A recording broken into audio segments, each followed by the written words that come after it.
तीज का पर्व पूरे देश में बड़े ही हर्ष और उल्लास के साथ मनाया जाता है। यह दिन भगवान शिव और माता पार्वती को समर्पित दिन है। इस दिन महिलाएं अपने पति की लंबी उम्र के लिए निर्जला व्रत करती हैं और रात जागरण भी करती हैं। माना जाता है कि इस दिन भगवान शिव ने माता पार्वती को पत्नी के रूप में स्वीकार किया था। यह दिन माता पार्वती के कठोर तपस्या के फल का दिन है। इस मौके पर हमारी टीम पद्मश्री अभिनेता अनुज शर्मा के घर पर पहुंची और जाना कि वह अपने बिजी शेड्यूल में से समय निकालकर इस त्योहार को अपनी पत्नी के लिए क्या कुछ विशेष करते हैं और इस पर्व को कितना महत्व देते हैं।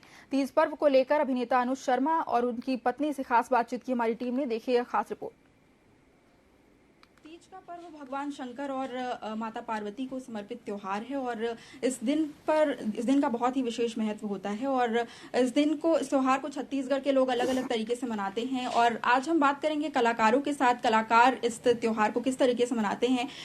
और हमारे साथ मौजूद हैं अनुज शर्मा जी और अभिनेता हैं, कलाकार हैं और साथ ही पद्मश्री अभिनेता भी हैं और राजनीतिक गलियारों में भी ये कदम रख चुके हैं। और इसी के साथ उनकी धर्मपत्नी मौजूद हैं, डॉक्टर स्मिता शर्मा जी। जैसा कि देखा जाता है कि कलाकारों का जो वो दिनचर्या है काफी बिजी शेड्यूल होता है। इस बिजी शेड्यूल में आप किस तरीके से तीज पर्व को महत्व देते हैं और किस तरीके से इसे मनाते हैं? देखिए, मैं दुनिया के किसी कोने में रहूं, तीज के दिन मैं अपने घर में रहता हूं और रायपुर में रहता हूं, क्योंकि मेरी पत्नी अपने मायके जाती है और पिछले 16-17 सालों से, ये मेरा ख्याल है 17वां साल होगा, पिछले 17 सालों से तीज के दिन, क्योंकि सुहागने जो हैं वो निर्जला उपवास रहती हैं, तो मैं हमेशा ये कोशिश करता हूँ और आज तक सफल रहा हूँ कि वो उपवास जब स्मिता तोड़ती तो पहला घूंट जो पानी मैं खुद पिलाता हूँ।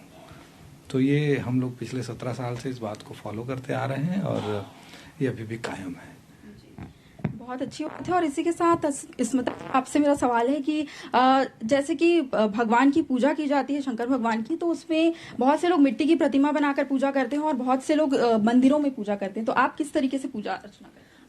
हम लोग समय समय पे कभी घर पे भी प्रतिमा बनाकर पूजा करते हैं, कभी मंदिर भी जाते हैं, कभी कभी दोनों करते हैं कि मंदिर सुबह चले गए, रात में जब उपवास तोड़ने से 1 घंटा पहले 8 बजे से हम लोग प्रतिमा वगैरह बना के, फूल सजा के और पूजा की थाल वाल सजा के, घर के पास और भी जो महिलाएं होती हैं, हमारे रिश्तेदार, दोस्त जो भी होती हैं, हम उन सबको अपने घर पे इनवाइट करके फिर एक साथ पूजा करते हैं। उसके बाद जैसा कि मेरे श्रीमान जी ने बताया कि वो आते हैं और हमारा उपवास तुड़वाते हैं।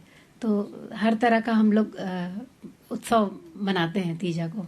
तो मायका वैसे दूर होता है, तो आप मतलब कहाँ, आपका मायका यही है क्या? हाँ, मेरा मायका यही है, लोकल है, रायपुर। ठीक है। तो बिल्कुल जिस तरीके से इन्होंने बताया कि उपवास इनका यही तुड़वाते हैं। और अब आखिर में मैं सवाल करूंगी टीवी 24 के हमारे दर्शकों को, तीज त्योहार पर आप क्या संदेश देना चाहेंगे? ये सारे त्योहार जो हैं वो छत्तीसगढ़ की पहचान है।